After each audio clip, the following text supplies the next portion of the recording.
We have a wild day of wild card baseball ahead of us, including 3 elimination games and also the Dodgers, who already advanced. We're going to talk about them ruining baseball, as we always do. And we're also going to talk about which players that you should be watching next week, as far as Dbacks are concerned, in the Arizona Fall League. Don't you go anywhere. We're starting in 30 seconds.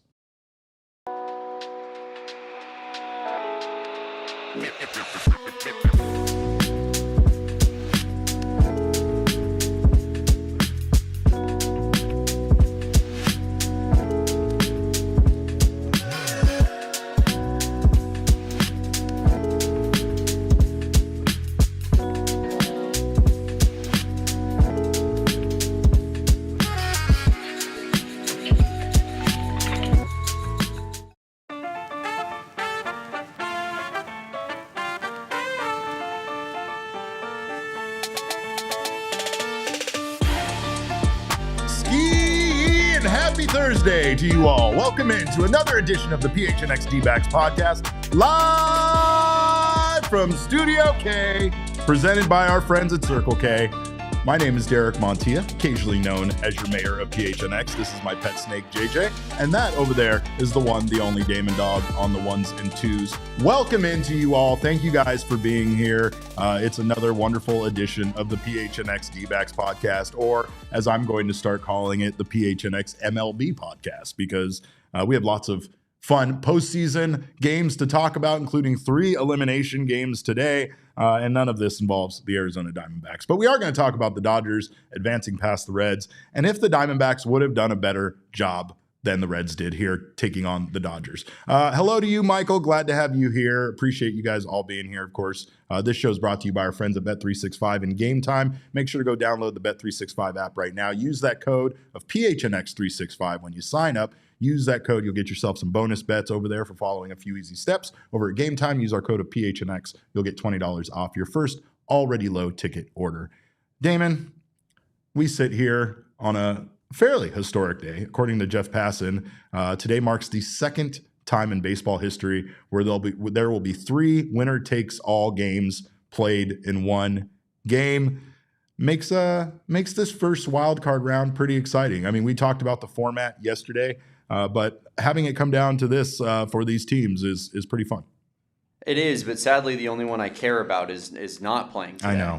I know. We don't really care about all these teams. I made the declaration that I would be rooting for the Cubs, but even that is hard to do. I don't have my heart in it. And watching the Cubs take on those ringless bums from San Diego, I mean, I do want them to win. I just don't really care that much. Speaking of which, the ringless bums, the aforementioned ringless bums from San Diego did beat the Cubs yesterday to tie the series up at 1 game apiece. Padres reliever Mason Miller threw the fastest pitch in recorded history in the postseason. He threw a 104.5 mile per hour fastball that landed in the strike zone for a strike. And yep, that's the fastest pitch ever thrown in the postseason. This is where we're at. Guys throwing basically 105 miles per hour. So again, this is I don't know, another reason why I hate what happened here, and I hate the fact that Mason Miller is going to continue to be a part of the Padres for a very long time. That stinks. Hopefully he starts to stink, because I can't deal with a guy throwing 104.5 miles per hour against the Diamondbacks. I just, quite frankly, I can't do it, Damon. I can't. But still don't know what's going to happen in that series. I do feel like overall the Cubs, have the edge there being at home, but yesterday they were blanked. They lose that game 3-0. Their offense kind of stunk, and it's a little reminiscent of when we, as Diamondbacks fans, were watching this Cubs team take on the Mets, take on the Reds, and give us some sort of chance to get into the postseason, and they didn't.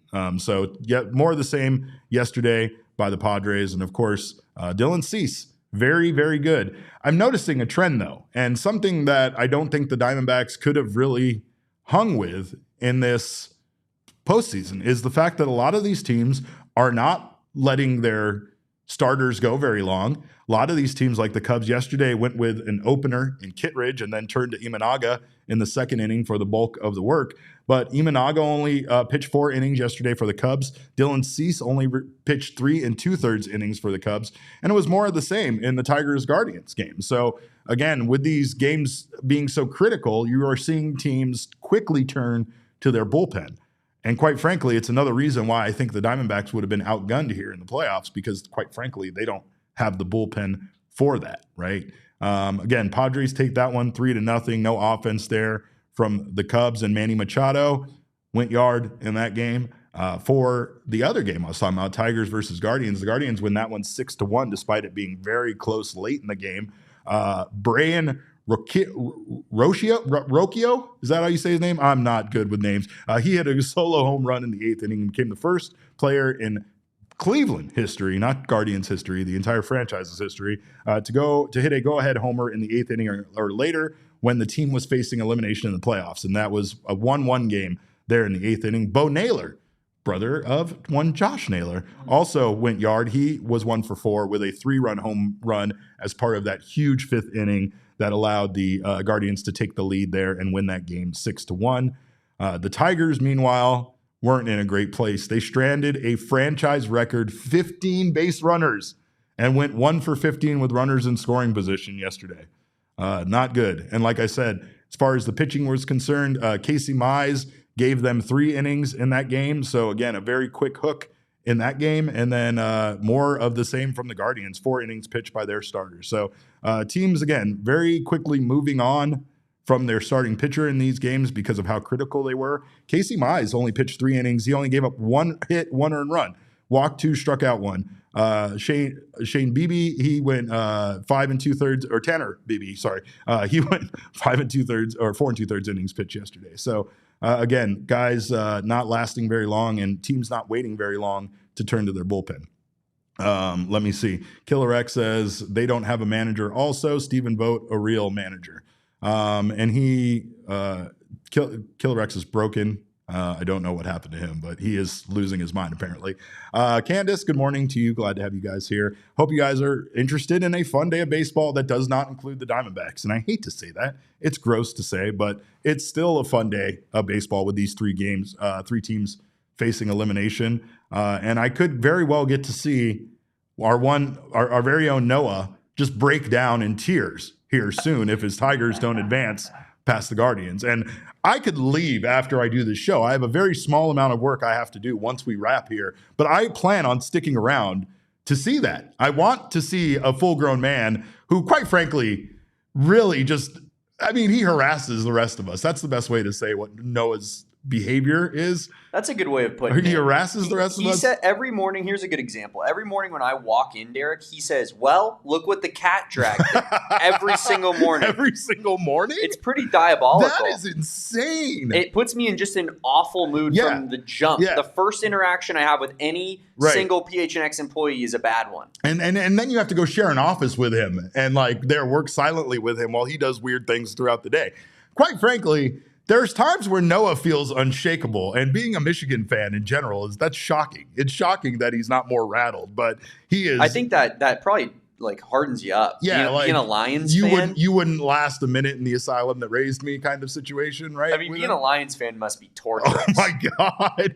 Even when you think you're good, you're bad, right? So there's that. But yeah, I can't wait to see him have a full blown meltdown when the Guardians do in fact win that game and eliminate the Tigers. Last but not least, of course, we had the Yankees tying their series with the Red Sox, and it's good for baseball. It's fun. I love seeing the Red Sox and Yankees rivalry. I just personally don't care about it that much. I hope both of these teams lose, quite frankly, and that's how I'm going to feel when the Dodgers take on the Phillies in the next round. But the Yankees did defeat the Boston Red Sox there by a score of 4-3, tying their AL Wild Card series. Austin Wells delivered a go-ahead RBI single in the 8th inning to keep the Yankees' postseason hopes alive. And again, it was it's an interesting. Bear down, Derek. Yeah, well, I knew you'd be excited about that. That mustache is undefeated, isn't it? Is it not? Austin Wells' mustache is undefeated. I'm pretty sure the mustache triggers Sean DePaz. Austin Wells looks like a 57-year-old man because of his mustache. It's the craziest thing. I've never seen facial hair age somebody so beyond their actual years than Austin Wells. Dude, he was only playing baseball at U of A not that long ago. I was in college, I'm pretty sure. Yeah. Yeah. That's why it's so funny he looks so old. All right, well, Like I said, we have 3 elimination games today. We got the Tigers, Guardians, we got the Padres, Cubs, and we got Red Sox, Yankees. Historic, very first time that we've ever that we've seen this in a while. So that's fun. Not the first time we've ever seen it, but doesn't happen very often. And we got yet another connection to the Arizona Diamondbacks going. So if you wanted yet another reason for Noah to be sad and to root for the Guardians, one Slade Ciccone is going to be starting today for the Guardians in their win it all playoff game. Slade Ciccone, 4.30 ERA, 7.7 record this season, going up against Jack Flaherty for the Tigers, who was 8-15 this year with a 4.64 ERA. And again, a big matchup here for these guys. Bullpen, a little bit of an edge potentially there for the Tigers, but they're putting out their best offense today, and Javier Baez has a chance to win yet another playoff game. So going to be interesting to see. And again, I think that a lot of usage from the Guardians bullpen here overall, and I don't think the Guardians have as strong of a bullpen as the Tigers, so I have no idea what we're going to see there, but I do feel like I will be rooting, like I said, for the Tigers just to hurt Noah's feelings, and I will also be very much rooting, I think, for the Cubs in that game as well. The Tigers, Guardians just kicked off, so if you just wait until we're done. Wait until we're done to watch Rich Ball or do a dual screen thing. But yeah, that game started, so don't miss out on that. We got Yu Darvish going up against James Tyone for the Cubs, and then Early versus Schlittler for the Yankees. So not a lot of home. What would you say? Big names there in that Red Sox Yankees final matchup compared to Garrett Crochet versus Max Fried. But that's what we have today. So make sure you go enjoy baseball.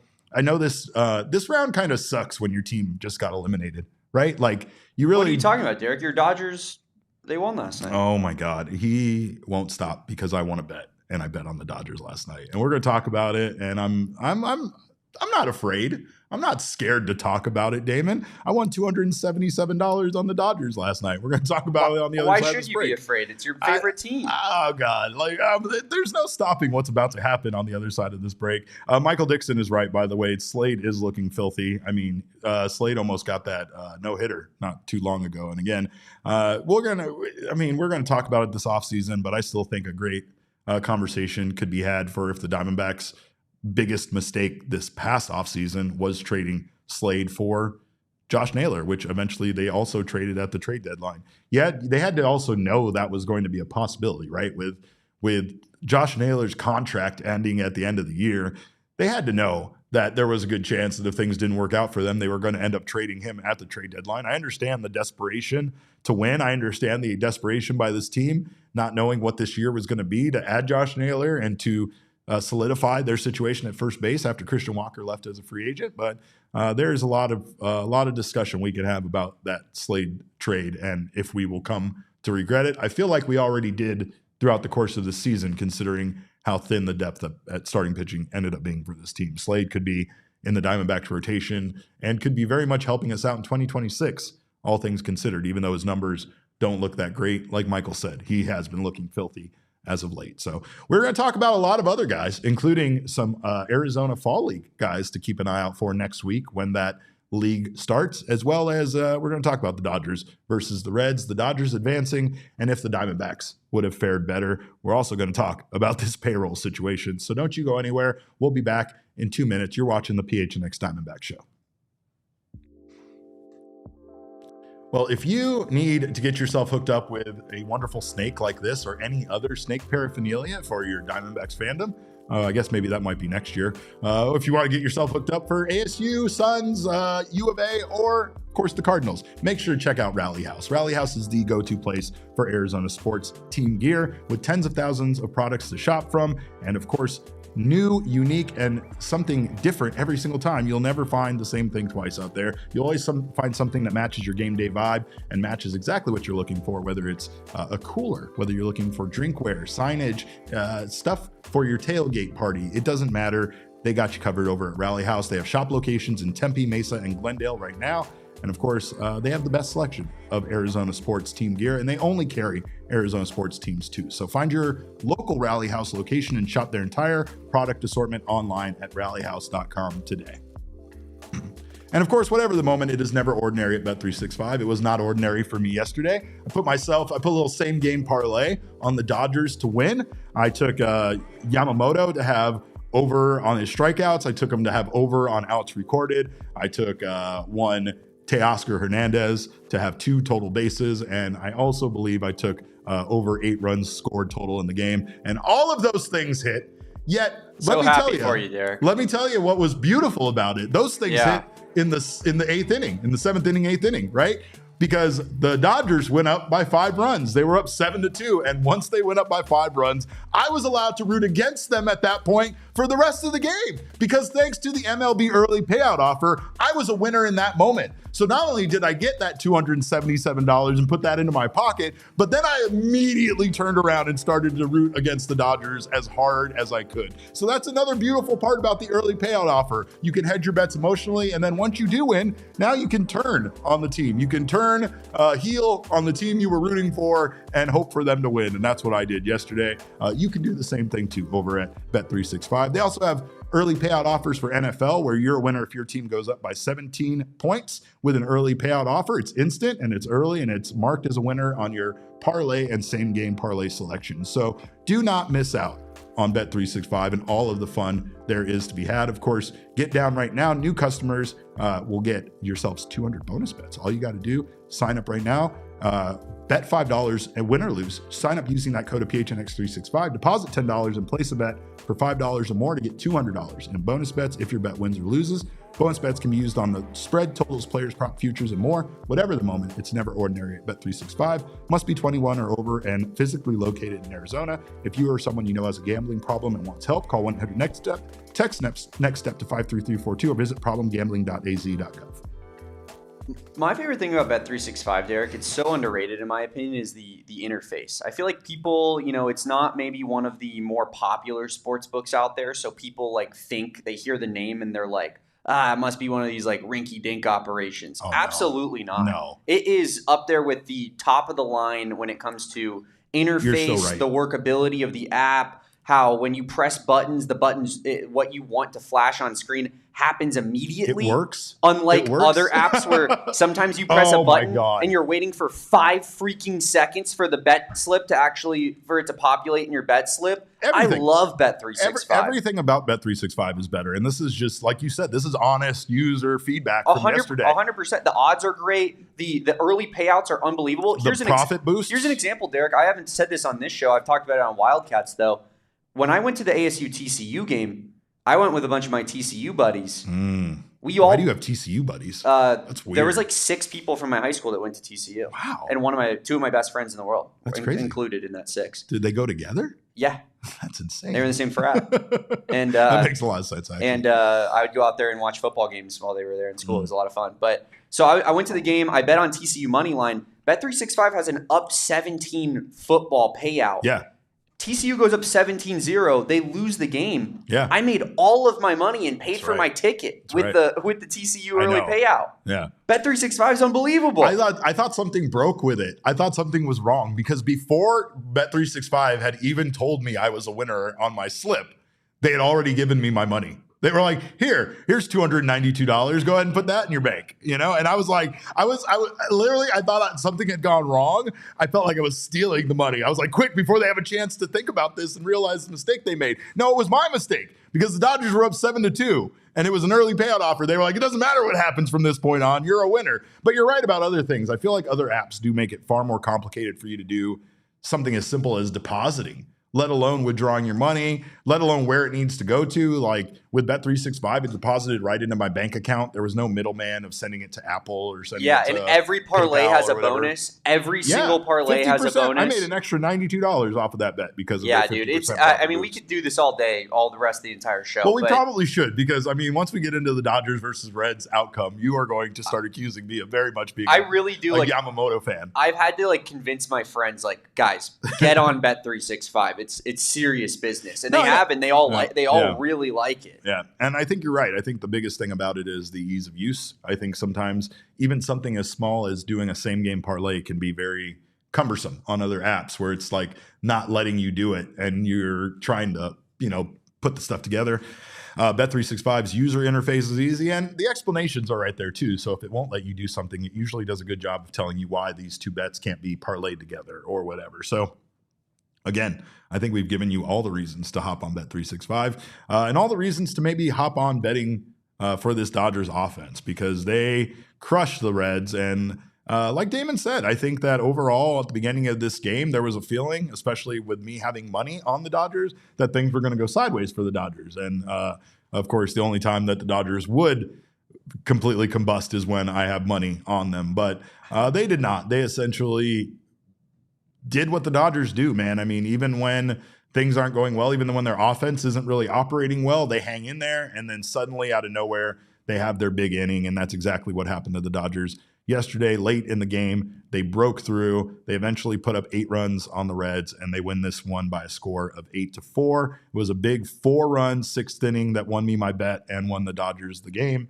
And of course, it was just kind of what the Dodgers do. I mean, the lineup that they have allows them to literally have a different hero in almost every game. So when you have a Shohei Ohtani going 1 for 4 with 1 RBI and a single, you have someone like Mookie Betts who goes 4 for 5 with 3 RBIs and essentially led the way offensively tonight or that last night, doing his little dance the whole time and getting the crowd to do it.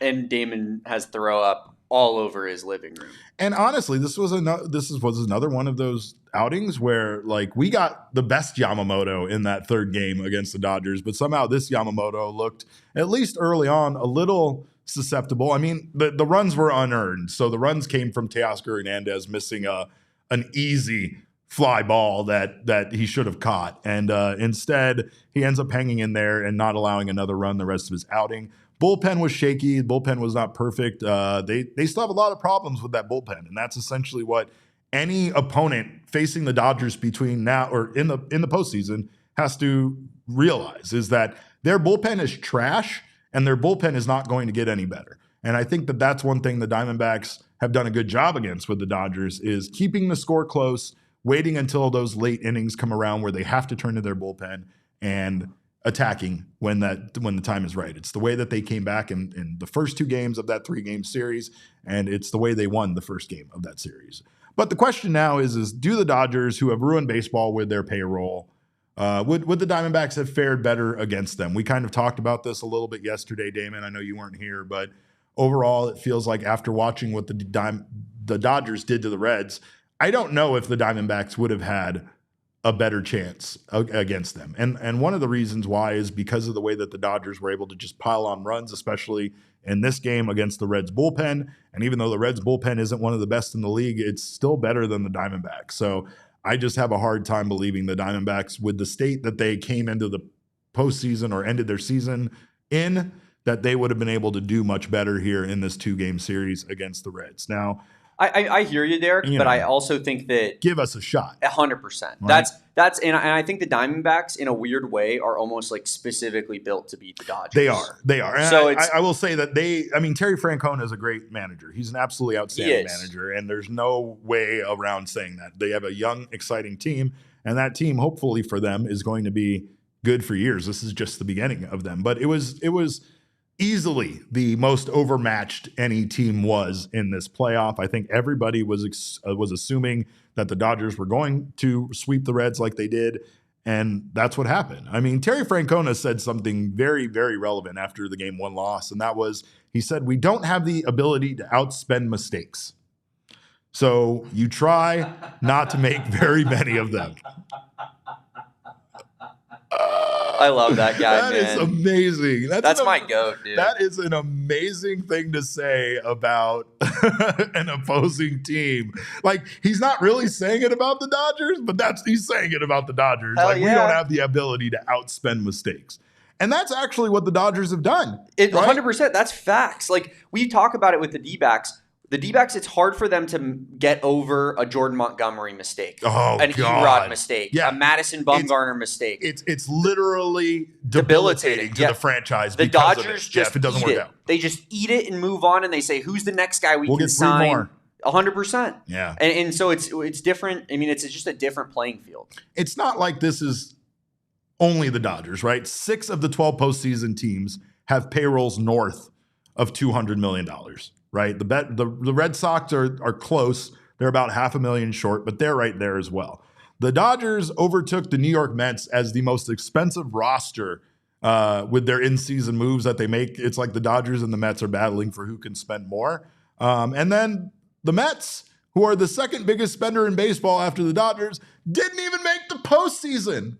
So no matter how bad our woes are, no matter how much we sit here and say, damn, this season sucked, at least it wasn't as bad as the Mets, right? At least it wasn't this catastrophe. Could you imagine the Diamondbacks losing a lead like they had a 10-game lead in the wild card on August 1st and losing that, not even making the playoffs?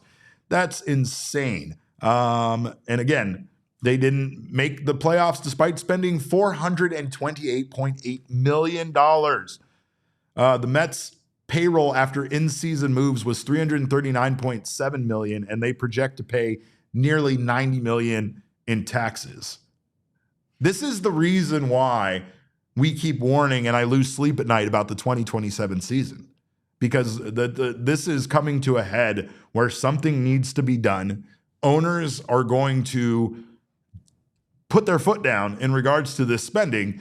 And meanwhile, the MLBPA will never allow a salary cap in baseball as long as, Tony Clark is alive, right? So I don't know what's going to happen, but I think that something does need to happen, right? I think the entire financial ecosystem of baseball needs to be corrected and changed. That goes down to the high A, single A level in the minor leagues. We need to be better. We need to do better for these players, but we also need to make things fair. Again, the parity in baseball is there despite this ridiculous spending. It just makes it, when it comes down to these situations, that there's no chance for teams like the Reds, because like Terry Francona, they don't have the ability to outspend their mistakes, and neither do the Diamondbacks, quite frankly. So, when you have the Yankees, who have the third highest payroll in baseball at $363.3 million, saying, hey, guys, enough is enough, then, again, I've said this before, something is wrong. Something is wrong, and I don't know how to fix it. But the D-backs are proof that you don't need to have $1 billion team in order to make the playoffs and in order to do something exciting and fun in the playoffs. Like Damon said, those mistakes, the Jordan Montgomery, even the Corbin Burns, which isn't a mistake, that's just that's a thing that happened. That's unfortunate, but still, no, it's still just as debilitating as Corbin Burns being bad, right? And again, these things happened after the Diamondbacks made the World Series and made a true attempt, a true effort to make this team better going forward, to make this team a contender. They had a great base, a great young base of guys that outperformed what anybody thought they were capable of. And we go out and we add Jordan Montgomery, the best available pitcher on the market. Go out again, another offseason. Add Corbin Burns, another one of the best available pitchers on the market, the best starting pitcher available on the market. And it goes the way it did, right? So, I mean, the D-backs, again, you just can't reasonably have expected this particular D-backs team to put this roster out there in the postseason and find success. And that's something that I want to stress to all of you, especially the people that demand for Torey to lose his job after not making the postseason.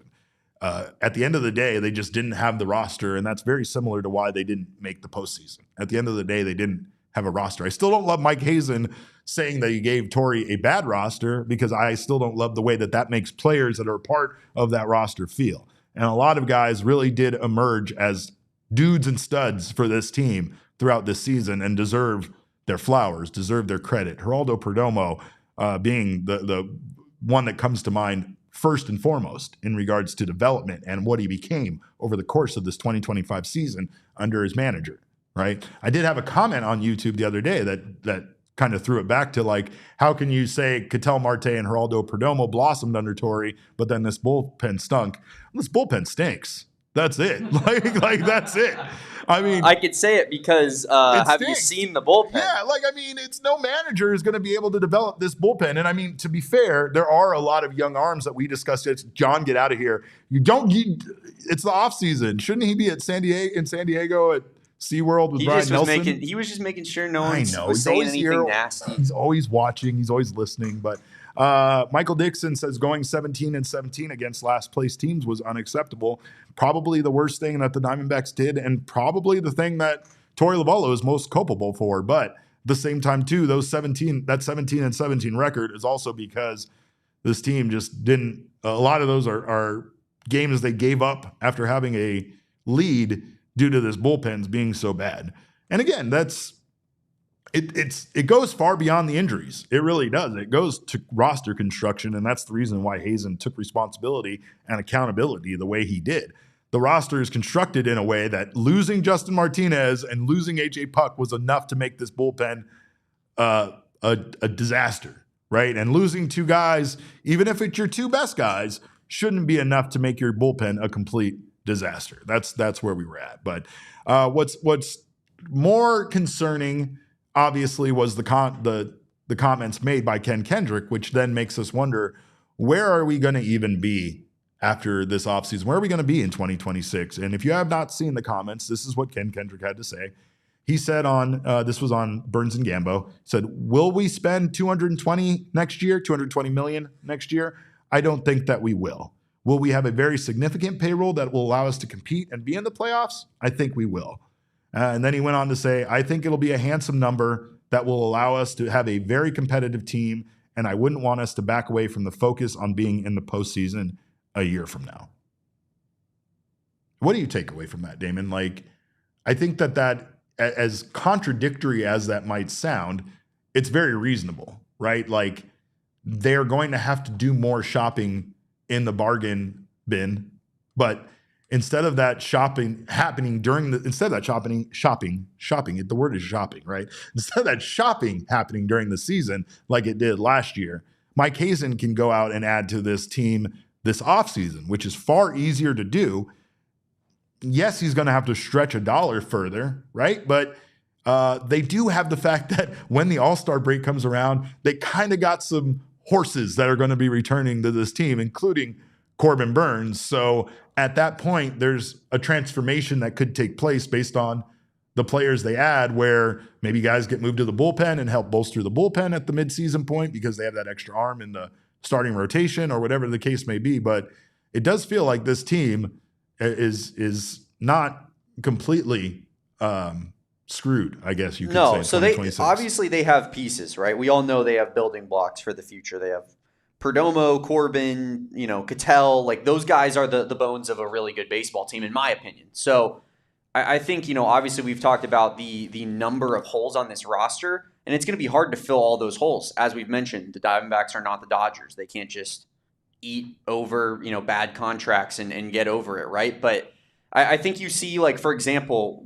to prove what Ken said, Gambo tweeted yesterday after these interviews, right, that he would not expect first base to be much of a priority for the Dbacks this offseason. They have Pavin Smith, Tyler Locklear, and Tim Tawa that can man the position. Could still add one because none of these guys are proven, but starting pitching and bullpen will be much higher of a priority.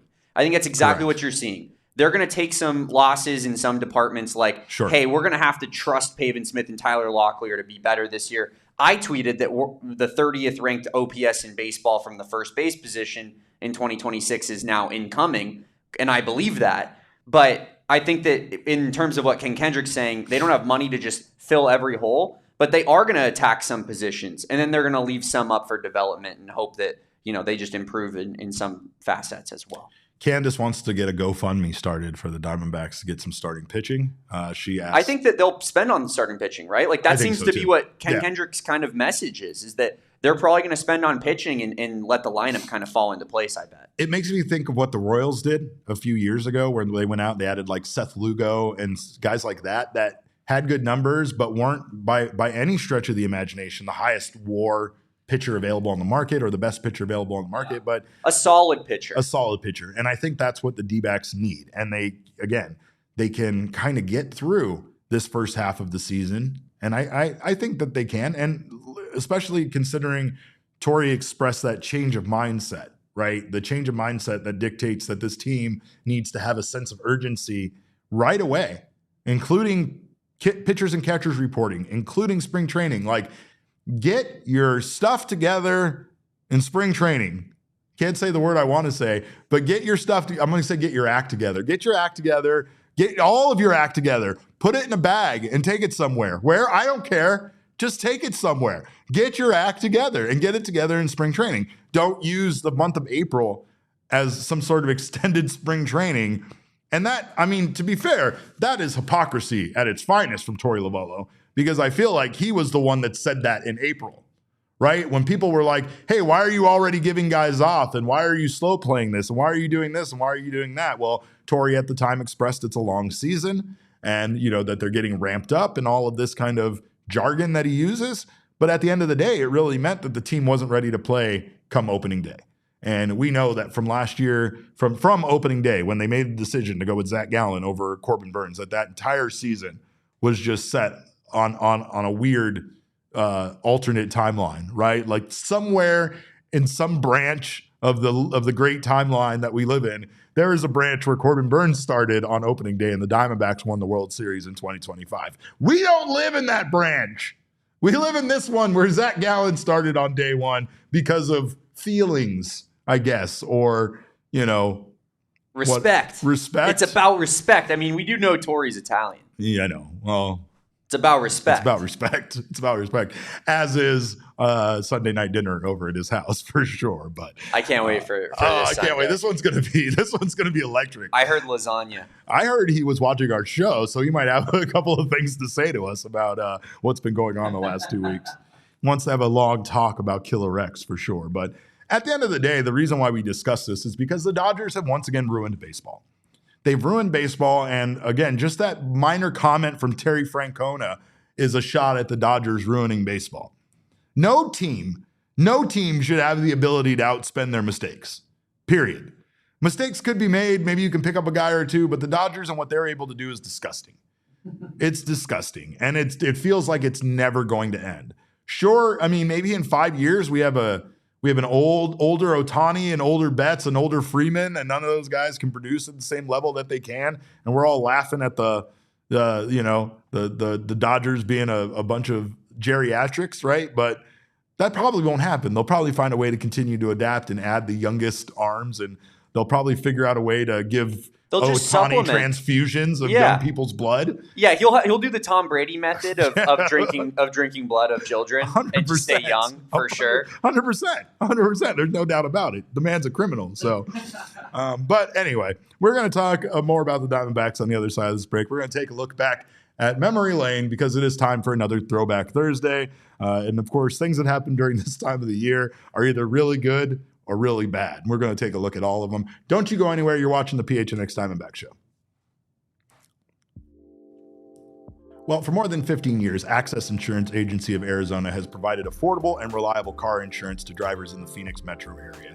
As a dedicated part of the local community, Access Auto helps Arizona drivers get insured by offering flexible coverage options and accepting various forms of ID, driving histories, and license types. They also partner together with over 20 insurance carriers, and they make it easy for you to compare rates and find the best policy for your budget. Plus, they have bilingual Spanish-speaking agents at 9 convenient locations across the valley. Access agents are ready to assist customers in finding the right coverage for their budgets and identifying available discounts. And that's the big one right there. Both cash and card payments are accepted for added convenience. Access Auto, trusted by the community, rooted in Phoenix, and ready to help. All statements are subject to terms, exclusions, and conditions of the applicable policy. In all instances, current policy contract language prevails. Coverage is subject to individual policy holders meeting underwriting qualifications and state availability. Other terms, conditions, and exclusions may apply. And everyone needs a checking account, so Mountain America Credit Union wants to help you not only have a checking account, but give you a checking account that gives back to you. With their My Style checking account, that's exactly what you will get. Perks for just having a checking account, built-in benefits that help make your life better, including restaurant deals, mobile phone protection, telehealth access, and identity protection. These are all things we don't think about. Sometimes you might not have access to, so Mountain America Credit Union's My Style checking account will give these perks to you simply for being a My Style customer. You can also get loan rate discounts, offers on travel and events, and so much more. Make MyStyle for your lifestyle at Mountain America Credit Union. Visit macu.com/mystyle to apply. Insured by NCUA, membership required based on eligibility. Some benefits require no cost registration activation. Terms, conditions, and exclusions apply. Get a checking account that gives you money back instead of it always taking money from you, right? That's how things should work. Just like Bet365. The Dodgers took away from me, but last night they at least gave me something back, and I appreciate that, even though it somehow doesn't help with all of the years of abuse the Dodgers have heaped upon me. Well, it is Throwback Thursday, folks. So welcome in, and of course, these facts are going to get a lot harder to find during the off season as we move closer and closer to December. But I promise I will still be talking about the amazing things that have happened to this franchise in their history on this day or this week. And on October 3rd, 1999, the Diamondbacks did an amazing thing. It's still amazing to me to even think about this. 1 year into their existence as a franchise, the Diamondbacks won their 100th game on October 3rd, 1999. Bernard Gilkey and Rod Barajas hit back-to-back home runs in a 10-3 win over those ringless bums from San Diego at a ballpark that we once called Bob. That was amazing. Amazing, incredible things. Oh, the good old days. I mean, I don't think we as Diamondbacks fans really understood in the moment how fast things were happening. Seriously, think of an expansion franchise winning 100 games their second year into existence. Yeah, we were the Las Vegas Golden Knights before the Las Vegas Golden Knights were a thing. Yeah, absolutely. Absolutely. And not only that, but like can we immortalize Jerry Colangelo with the biggest statue of anybody in this town? Like, I would have loved to be, because I read a book about this, and I would have loved to be in that room when Jerry Colangelo looked around at the other owners and was like, "You idiots! What are you doing? People want a winner. What are you talking about? Picnics and families having good times in the ballpark.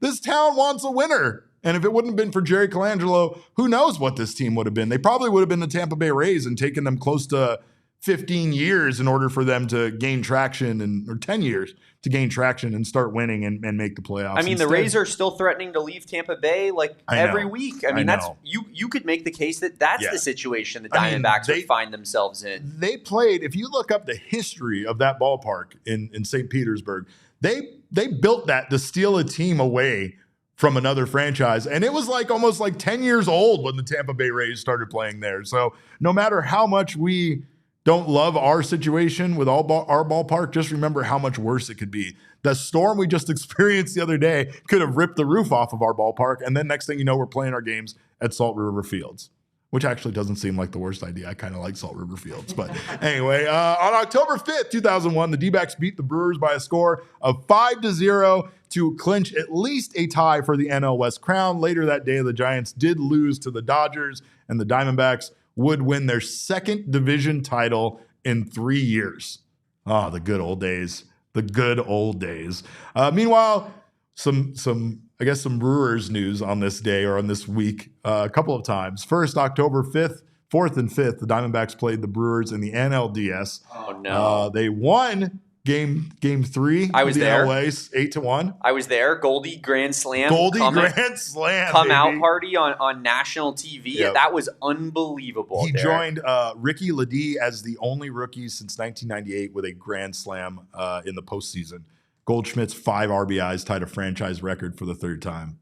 I had insane seats for that game. Did and you? I remember we were just going nuts. I was on the third base side, in the lower bowl.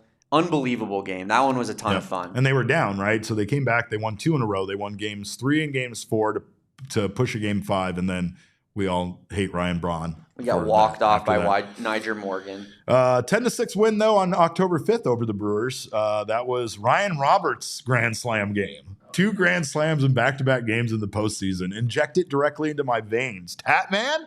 The only a second time in history a team has hit Grand Slams in consecutive postseason games, along with the Dodgers doing it back in 1977 and Dusty Baker. Those 2 guys did it back against the Phillies in 1977.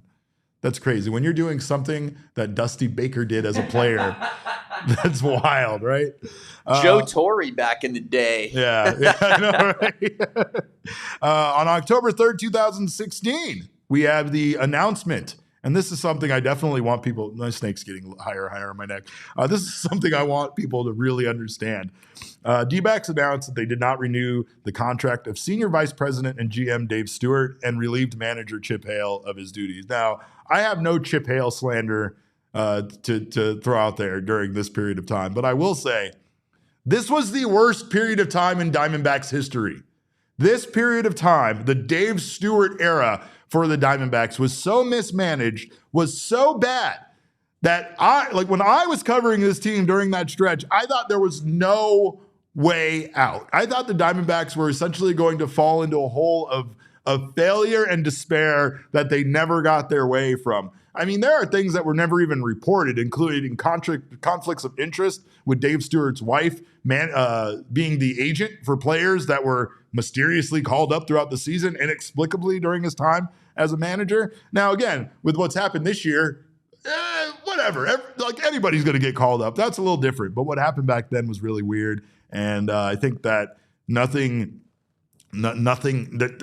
best thing that ever happened to this franchise was relieving Dave Stewart of his duties and hiring one Mike Hazen, because that man, as I've said probably a million times on a million different podcasts, was handed a broken vase at a house party before the parents came home with a thing of super glue and said, "Here, fix this fast." And he did. He fixed it so fast that the following year, the Diamondbacks defeated the Colorado Rockies in that historic wild card matchup by a score of 11-8. That was on October 4th, 2017.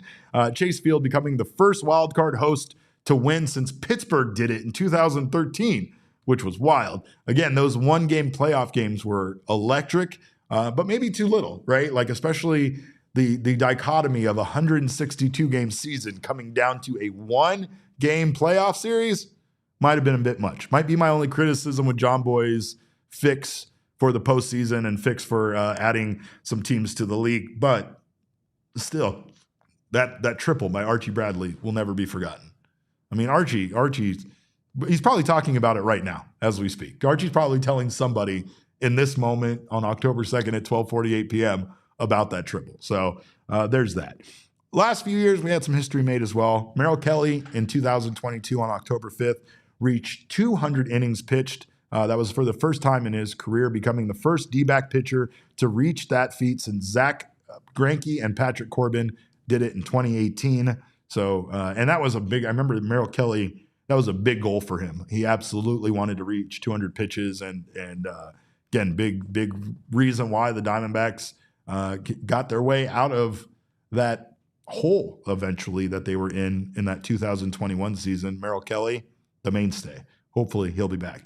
But again, another Brewers moment, this time a very happy one. October 3rd, October 4th, 2023, the D-backs swept the Brewers in 2 out of the 3 game series, the 2023 NL Wild Card, to clinch their first NLDS berth since that one wild card game against the Rockies in 2017. It was the first time the D-backs had won consecutive postseason games since the other time they did it, which I just talked about, October 4th and 5th in 2011 against the Brewers. So, yeah, if you want to know why we're going to continue to root against the Brewers, this is why. This is why, especially that series back in 2011, because Brian Braun's a bad person, and we should never forget that as long as we live. Damon, since you were there, did you have anything to add to that about Ryan Braun or just bad people in general? I'll never forgive him. That's one thing I'll add. I was talking my Remember when he blamed the FedEx delivery guy? Yes. he tried to get a guy fired. Scumbag. No, he did get scumbag. I think he did get a guy fired. Right?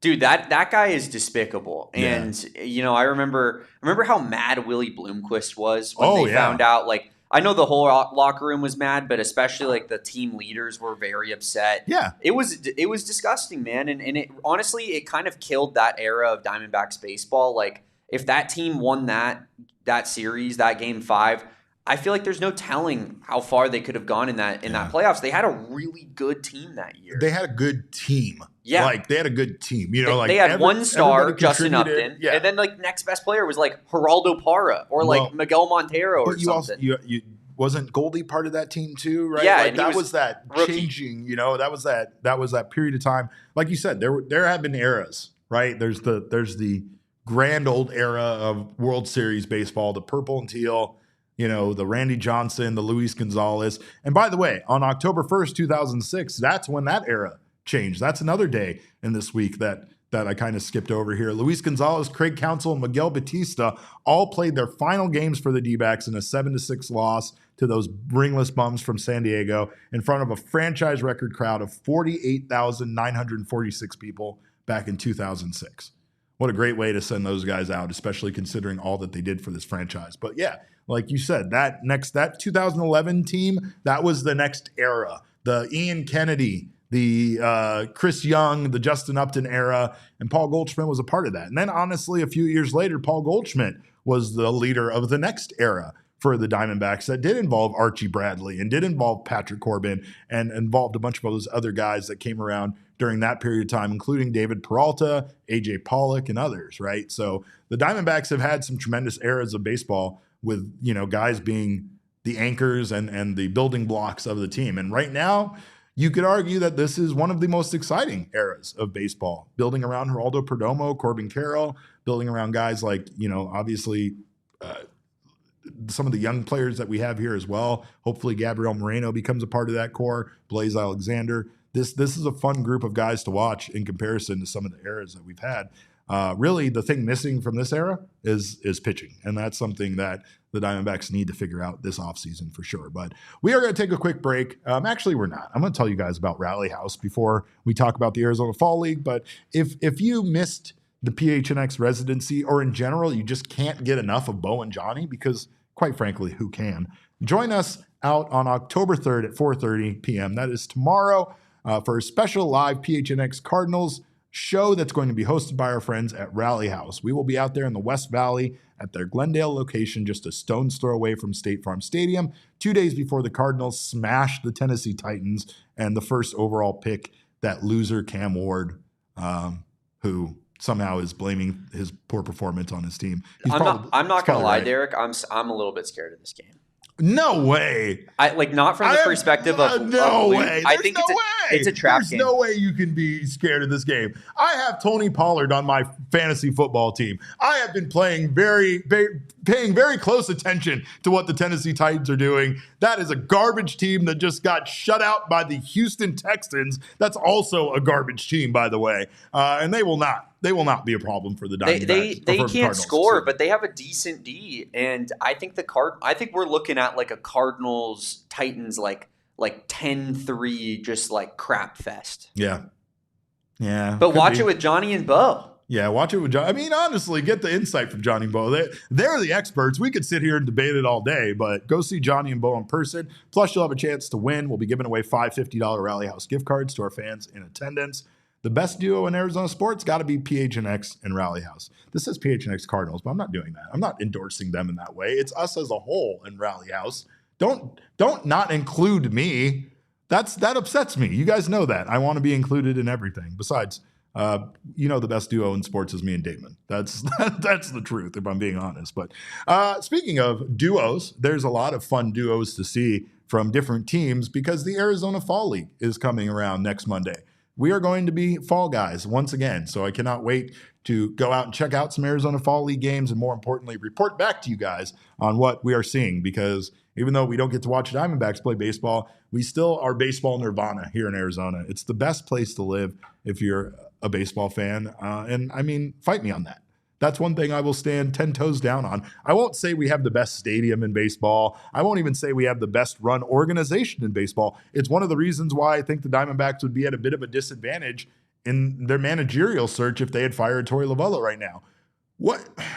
I don't mean to discredit our team. I love the Diamondbacks. They kind of give me a job here. But would you, as a person, let's say that was a manager looking for a job, would you take a job with the Diamondbacks over a job with potentially like the San Francisco Giants or some of these other organizations. Like the Atlanta Braves are a very well-ran organization, and that's a great spot to land in for a manager. So I think the point I'm making here is based on available hires, the Diamondbacks most likely wouldn't be able to attract the best available hire, the one that they most likely might want to replace Torey Lovullo. So again, just another reason why I was thinking that now isn't the greatest time for the Diamondbacks to be looking for a manager, but now is the best time for you to be living in Arizona because, again, fall league starts. We got a bunch of top prospects on the from the Diamondbacks on the Salt River Rafters, as far as some other great prospects to keep an eye out for if you're watching that particular team. We're going to highlight of all the teams here in the Arizona Fall League, but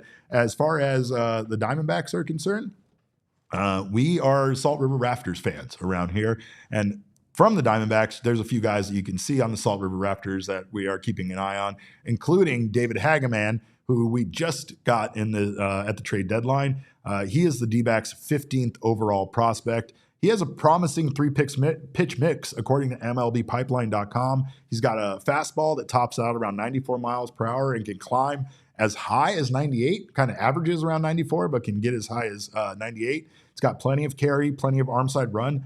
His best strikeout pitch with the Mountaineers was a tight mid-80s slider that he threw nearly as often as his heater. So it's great to see a young pitcher already having secondary pitches to work with there, and he also has a good changeup.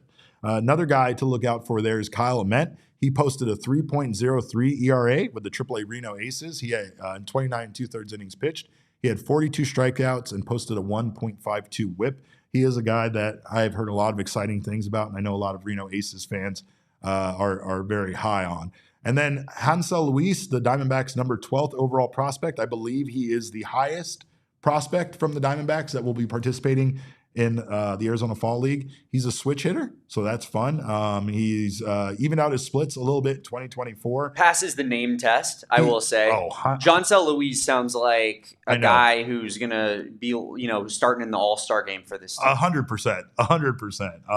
But I think the one thing is that we're seeing a lot of improvement as his career has progressed through the D-backs minor league system. His chase rate has drastically improved between his 2 trips to single A, but it still remains relatively high and something that, he's going to need to work on. Another name is Jack Hurley from the D-backs, who I think is fun to keep an eye on. But there's other players as well. Esmeralda Valdez from the Pirates and Tony Blanco Jr. from the Pirates. Those are some pretty exciting position players to keep an eye out on, as well as some players from the Red Sox on that team, including pitchers Brandon Neely and Luis Perales. Let's see, Neely was drafted in the 3rd round out of Florida. Didn't pitch during the regular season, but apparently has an explosive fastball. And then Luis Perales has been said to have one of the best fastballs in the entire Arizona Fall League. So those are 2 guys that are going to be on our team, essentially. That's what I'm calling it. The Salt River Rafters are our team. So those are guys that we get to watch on our team, and it should be exciting. Perales missed most of last season after undergoing Tommy John surgery. So he seriously might be one of the most electric pitchers to watch in this entire draft. So a lot of fun things league, I should say. A lot of fun things happening. Candace reminds me of one Dre Jameson. I did, in fact, forget about Dre. And Dre Jameson, how could you forget about Dre? He is one of my favorite people to talk to. He is possibly the fastest land mammal in existence, according to his constant claims that he beat Corbin Carroll in a foot race, which I can't confirm until I see it with my own 2 eyes, but I take his word for it. He is definitely a guy that could be a huge part of the Diamondbacks in 2026, and he missed a lot of time this year. So great to see him in the Arizona Fall League. I don't know how much we will see of him in the Arizona Fall League, just based on, his situation and everything like that. But this is very exciting. Cannot wait to see Dre Jameson back. That's all I got, Damon. That's all I got. So I'm glad you guys are here. I'm excited to go watch some baseball. Let's see who gets eliminated. And we'll be back tomorrow at noon to talk more baseball with you guys. So make sure to join us then. Until then, you can follow us on Twitter. I am at cap_caveman with a K last time I checked. Our guy Damon is at Damon Dog with a DAWG at the end. We are all Damon's dogs. Bark, bark. Bark, bark. Our show is at PHNX_Dbacks, but as always, all roads lead to at PHNX_sports on Twitter, Instagram, and Facebook. Did I miss anything, Damon? Did I make any mistakes today? I just, I wanted to throw this in there. Damon's dogs like the video. They like the YouTube video. If you don't like the YouTube video, you're not allowed to be in Damon's dogs. That's true. Yeah, I need y'all to hit that like button before you get out of here. And also, like, legal requirement. I've had 3 people already say to me, "You're still doing the show? I thought it was over. I thought it was a wrap." No, I'm still here every day, and I get lonely really fast. So make sure you join us at 12 p.m. every day, except on Tuesdays, where we'll be doing a post-game recap along with our guy Jesse Friedman, at least through the end of the postseason, so that way we can still have some fun at night. But again, we appreciate you guys so much for your time. You guys are the best. We will see you tomorrow at noon. Until then, have a wonderful evening. Behave yourselves, Candace. And remember, kids, baseball is fun, but it's so much more fun when the Dodgers don't ruin it. We all silly like the mayor.